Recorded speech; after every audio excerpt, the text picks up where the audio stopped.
here with my review of Frank Herbert's Dune.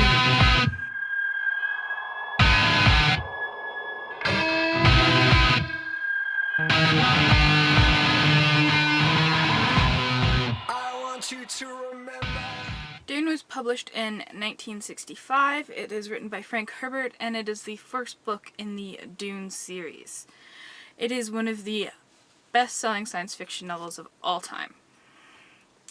So this book takes place 10,000 years in the future, so you can say things are quite a bit different. The universe is controlled by an emperor. Think kind of like Star Wars, with royal houses controlling different planets in his name.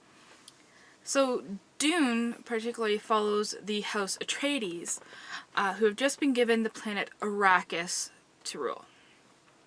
Okay, so we have the Duke, who's not that major of a character, and the Duke's consort, who is. She's a Bene Gesserit named Jessica.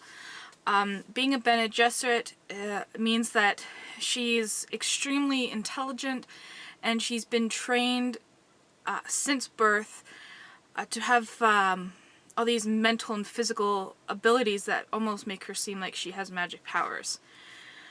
They have a son named Paul, and he's trained as a Bene Gesserit, which is kind of strange because only females are trained. He's also trained to be a Duke's son, and to eventually rule, so he's got combat and politics and, you know, everything else you can think that a Duke's son needs. The planet Arrakis is also very important. Arrakis is a desert planet where water basically doesn't exist. You have to create water.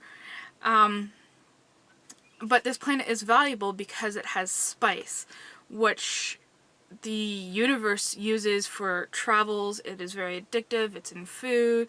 It's used as a drug. It's, you know, it's everything. Their whole society is based around getting this spice. The northern half of this planet is populated by the royal house and, you know, everyday people, and they think the southern half is inhabitable, but it's actually dominated by a group of people called the Fremen, who are very kind of superstitious people, but they're also very great and vicious warriors. But there are plots within plots within plots against the Atreides that ultimately result in Paul and his mother retreating into the hemisphere and taking refuge with the Fremen. That is the very basic introduction, what you learn in the beginning. Dune is basically to science fiction what Lord of the Rings is to fantasy. They both revolutionized their genre. They demanded to be taken seriously. Both Tolkien and Herbert invented language, they wrote songs, and they have created entire worlds and multiple cultures within their books. So I just wanted to talk about the language in Dune. I think Frank Herbert, a good way to describe his way with language is kind of selfish. He doesn't really use words if they're not needed, so there's times where you don't have nouns. There's fragments within the narrative. A lot of people accused him of having stilted language, and I think that I can see where people get that, but you have to realize that these people are so mentally trained to just analyze and compute everything that they see and hear, so that they are kind of robotic and stilted in their language. They think logically, they're trained to think in a certain way. I think you really do see this change because we have an omniscient narrator. We get to see a lot of the villain's point of views as well. So when we're with Paul and the Fremen and the Mentats and all these other characters who are trained this way, you do have that kind of choppy, logical, you know, sparse language.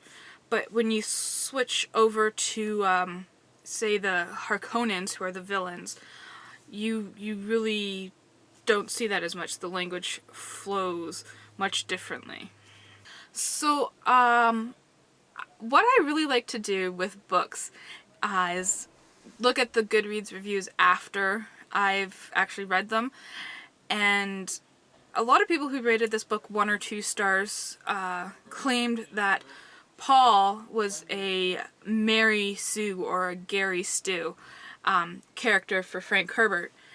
But Frank Herbert actually said that this is, you know, you're not supposed to like Paul. I'm going to read out a few quotes that he has here. The bottom line of the Dune trilogy is to beware of heroes. Much better to rely on your own judgment and your own mistakes. As well, he said, Dune was aimed at this whole idea of the infallible leader because my view of history says that mistakes made by a leader or made in a leader's name are amplified by the numbers you follow without question. So here we have Paul, the hero of the novel, and he is basically literally infallible. He's excels at everything.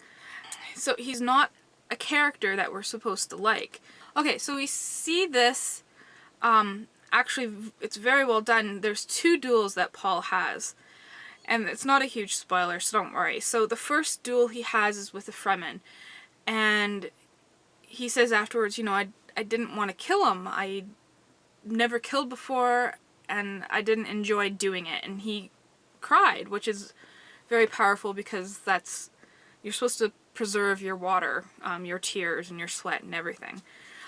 But then we get the duel at the end, and he very brutally and carelessly, you know, kills the person he's dueling and doesn't care really. And it's just so stark, that difference. Lastly, I do just want to say the world building in this novel is probably the reason most people love it and that most people will read this. It is so intricate in that he creates a whole universe.